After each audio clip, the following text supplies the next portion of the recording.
ఎన్డీఏతో జగన్ స్నేహంగా ఉంటుండడం ఆయన రాజకీయ వ్యూహాలను ప్రశ్నార్థకం చేస్తోంది. కూటమిని కాకుండా చంద్రబాబును మాత్రమే విమర్శించి బీజేపీతో స్నేహం పాటించేందుకు ప్రయత్నిస్తున్నారు. ఈ వీడియోని చివరి వరకు చూడండి. ప్లీజ్ లైక్ చేయండి, షేర్ చేయండి, అలాగే బెల్ బటన్ నొక్కి సబ్స్క్రైబ్ చేసుకోండి. ఇక హెడ్లైన్స్ చూద్దామా?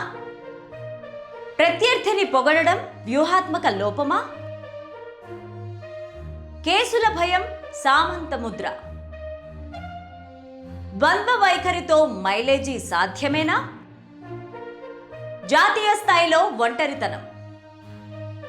లలిత క్లినిక్స్ ఇప్పుడు హైదరాబాద్ లో హనుమకొండ జిల్లాలో లక్షలాది మంది ప్రాణాలు కాపాడిన డాక్టర్ రాజేశ్వర ప్రసాద్ ఇప్పుడు మన కోసం అల్కాపూర్ టౌన్షిప్ మణికొండలో. అపాయింట్మెంట్ కోసం ఈ కింది నెంబర్లకి కాల్ చేయండి. ఇక స్టోరీలోకి వెళ్తే, ఏపీ మాజీ ముఖ్యమంత్రి వైఎస్ఆర్ కాంగ్రెస్ పార్టీ అధినేత వైఎస్ జగన్మోహన్ రెడ్డి అనుసరిస్తోన్న రాజకీయ వ్యూహం ప్రస్తుతం తెలుగు రాష్ట్రాల్లోనే కాకుండా జాతీయ స్థాయిలో కూడా పెద్ద చర్చకు దారితీస్తోంది. ఒకవైపు రాష్ట్రంలో ఎన్డీఏ కూటమి చేతిలో ఘోర పరాజయాన్ని చవిచూసి కనీసం ప్రతిపక్ష హోదా కూడా దక్కని స్థితిలో ఉన్న జగన్, అదే కూటమిలోని ప్రధాన భాగస్వామి అయిన బీజేపీ పట్ల, ముఖ్యంగా ప్రధాని మోదీ పట్ల ప్రదర్శిస్తోన్న సానుకూలత రాజకీయ విశ్లేషకులను సైతం విస్మయానికి గురిచేస్తోంది. రాజకీయాల్లో శత్రువుకి శత్రువు మిత్రుడు అనే సూత్రం ఉంటుంది, కానీ జగన్ విషయంలో అది రివర్స్లో కనిపిస్తోంది.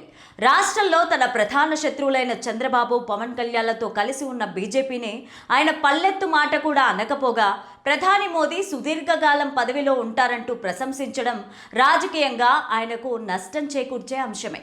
పోరాడాల్సిన ప్రత్యర్థిని పొగిడినప్పుడు క్యాడర్లో నైతిక స్థైర్యం దెబ్బతింటుంది. ఇది క్షేత్రస్థాయిలో పార్టీ కార్యకర్తలను అయోమయంలోకి నెట్టే ప్రమాదం ఉంది. సందర్భం వచ్చినప్పుడల్లా మోదీని జగన్ పొగుడుతూనే ఉన్నారు.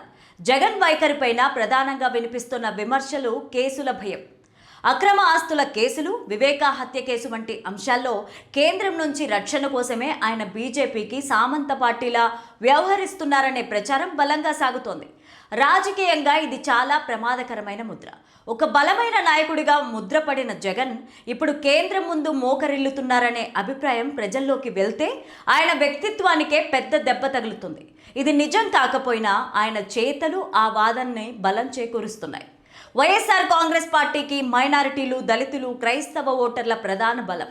బీజేపీకి ఈ వర్గాలతో ఉన్న సైద్ధాంతిక వైరుధ్యం జగన్కు ఇబ్బందికరంగా మారొచ్చు.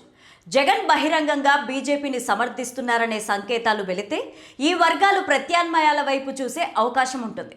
ఇప్పటికే షర్మిల రూపంలో కాంగ్రెస్ పార్టీ ఏపీలో అడుగులు వేస్తున్న తరుణంలో జగన్ బీజేపీకి దగ్గరవ్వడం అంటే తన సొంత ఓటు బ్యాంకును తానే చేతులారా పక్క పార్టీకి అప్పగించినట్లు అవుతుందనే ఆందోళన పార్టీ నేతల్లో ఉంది. రాష్ట్రంలో ఎన్డీఏ ప్రభుత్వం పైన పోరాడుతూ కేంద్రంలో ఎన్డీఏను పొగడడం అనేది రాజకీయంగా విడ్డూరంగా అనిపిస్తోంది. రాష్ట్రంలో వైఫల్యాలకు కేంద్రాన్ని కూడా బాధ్యులను చేయకుండా కేవలం చంద్రబాబును మాత్రమే విమర్శించడం వల్ల జగన్ పోరాటంలో పదులు తగ్గుతుంది. ప్రజలు కూడా దీనిని ఆశావాద రాజకీయంగా చూసే ప్రమాదం ఉంది. బీజేపీతో ఫ్రెండ్లీగా ఉంటుంటే, అదే బీజేపీ భాగస్వామిగా ఉన్న కూటమి పైన పోరాడితే రాజకీయ మైలేజీ రావడం కష్టమే. ప్రస్తుతం దేశంలో ఇండియా కూటమి గట్టిగా పోరాడే ప్రయత్నం చేస్తోంది. ప్రాంతీయ పార్టీలన్నీ బీజేపీకి వ్యతిరేకంగా ఏకమవుతున్నాయి. కానీ జగన్ మాత్రం అటు ఇండియా కూటమిలోకి వెళ్లకుండా, ఇటు ఎన్డీఏలోకి అధికారిక భాగస్వామి కాకుండా మధ్యలో ఉండిపోయారు. ఈ ఐసోలేషన్ వల్ల జాతీయ స్థాయిలో ఆయనకు మద్దతు ఇచ్చేవారు కనుమరుగయ్యారు. ఢిల్లీలో జరిగిన నిరసనలకు కూడా ఇతర పార్టీ నుంచి ఆశించిన మద్దతు లభించకపోవడానికి ఆయన అనుసరిస్తోన్న ఈ అస్పష్ట వైఖరే కారణమని చెప్పొచ్చు. జగన్మోహన్ రెడ్డి తన పాలసీని మార్చుకోకపోతే అది పార్టీ మనుగడకే ముప్పుగా మారే అవకాశం ఉందన్న అభిప్రాయం వినిపిస్తోంది. పోరాటం అంటే అన్ని వైపుల నుంచి ఉండాలి. ఒకవైపు రాజీపడి మరోవైపు పోరాడడం చేస్తానంటే అది కేవలం రాజకీయ డ్రామాగా మిగిలిపోతుందని అంటున్నారు. మరి జగన్ ఎందుకు ధైర్యం చేయలేకపోతున్నారు? వైఎస్ఆర్ కాంగ్రెస్ పార్టీలో ప్రస్తుతం ఒక స్పష్టమైన స్థిరమైన వ్యూహం లోపించడం ఆ పార్టీ ఉనికికే సవాల్గా మారుతోంది. గత 5 ఏళ్ల పాలన నుంచి నేటి వరకు కీలక అంశాలపైన ఒకే మాట మీద నిలబడకపోవడం, పూటకో రకమైన వాదనను తెర మీదకి తీసుకురావడం క్యాడర్తో పాటు సామాన్య ప్రజలను కూడా విస్మయానికి గురిచేస్తోంది. పార్టీ అధినేత జగన్ ఆలోచనలకు, క్షేత్రస్థాయిలో పార్టీ తీసుకునే చర్యలకు మధ్య పొంతన లేకపోవడం వల్ల రాజకీయంగా ఆ పార్టీ ఆత్మరక్షణలో పడుతోంది. విశాఖపట్నంలో గూగుల్ ఏఐ హబ్ ఏర్పాటుపైన వైసీపీ అనుసరిస్తోన్న తీరు ఇందుకు తాజా ఉదాహరణ. ఒకవైపు ఈ ప్రాజెక్టు తమ హయాంలోనే వచ్చిందని, టీడీపీ అనవసరంగా క్రెడిట్ కొట్టేస్తోందని వైసీపీ గట్టిగా వాదిస్తోంది. అయితే అదే సమయంలో గూగుల్ డేటా సెంటర్ కేటాయింపులకు వ్యతిరేకంగా అదే పార్టీకి చెందిన ఎంపీ కోర్టులో పిటిషన్ వేయడం రాజకీయ వర్గాల్లో సంచలనంగా మారింది.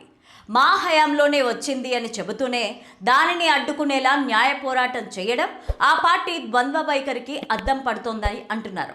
ఇది ప్రజల్లోకి తప్పుడు సంకేతాలను పంపుతోందని రాజకీయ వర్గాలు చెబుతున్నాయి.